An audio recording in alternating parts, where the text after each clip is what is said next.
या व्हिडिओमध्ये आपण महाराष्ट्रातील 5 क्षेत्रफळानुसार सर्वात मोठे जिल्हे आणि सर्वात लहान जिल्हे बघणार आहोत.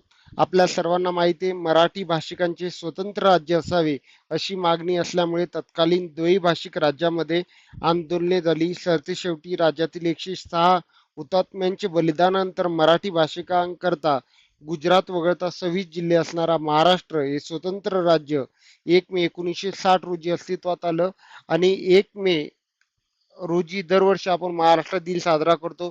महाराष्ट्र राज्याची स्थापना 1 मे 1960 रोजी झाली. महाराष्ट्र राज्याचे क्षेत्रफळ हे 3,07,713 चौरस किलोमीटर आहे. क्षेत्रफळाच्या बाबतीत हा तिसरा क्रमांक लागतो आणि महाराष्ट्रामध्ये एकूण 36 जिल्हे आहेत.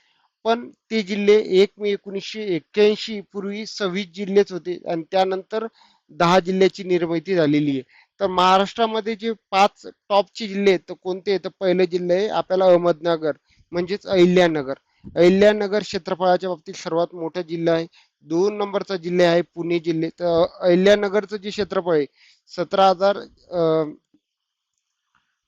17,048 चौरस किलोमीटर आहे. पुणे जिल्ह्याचं क्षेत्रफळ आहे 15,643 चौरस किलोमीटर आहे.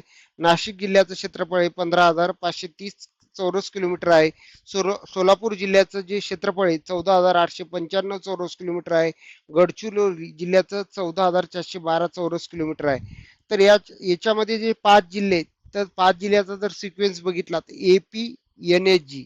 एपी म्हणजे अहमदनगर किंवा अहिल्यानगर, पी म्हणजे पुणे, एन म्हणजे नाशिक, एस म्हणजे सोलापूर, जी म्हणजे गडचिरोली.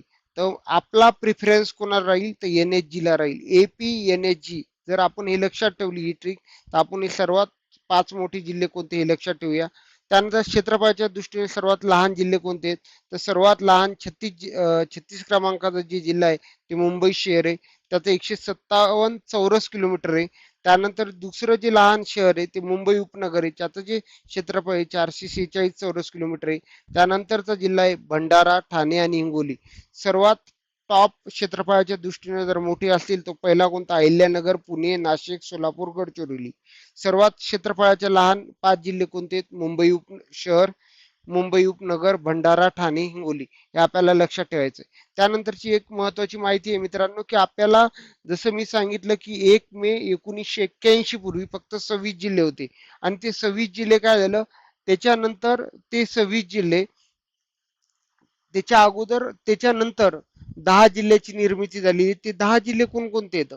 त्या 10 जिल्ह्यामध्ये चा जर विचार केला तर आपल्याला जर लक्षात ठेवायचं की 10 जिल्ह्यापैकी 1 मे 1981 रोजी रत्नागिरी जिल्ह्यातून सिंधुदुर्ग हा नवीन जिल्हा तयार झालेला आहे.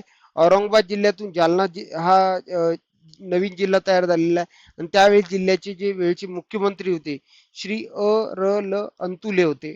त्यानंतर 16 ऑगस्ट 1982 रोजी उस्मानाबाद जिल्ह्यातून लातूर जिल्हा नवीन जिल्हा तयार झालेला. 26 ऑगस्ट 1982 चंद्रपूर मधून गडचिरोली जिल्हा हा वेगळा झालेला आहे.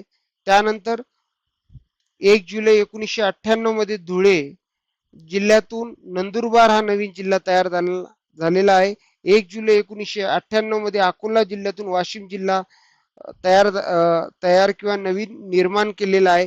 त्यावेळेचे मुख्यमंत्री होते मनोहर जोशी. त्यानंतर 1 मे 1999 रोजी भंडारा जिल्ह्यातून गोंदिया हा जिल्हा वेगळा झालेला आहे आणि त्याच वर्षी परभणी जिल्ह्यातून हिंगोली हा जिल्हा वेगळा झालेला आहे. त्यावेळेचे जे मुख्यमंत्री होते ते नारायण राणे होते.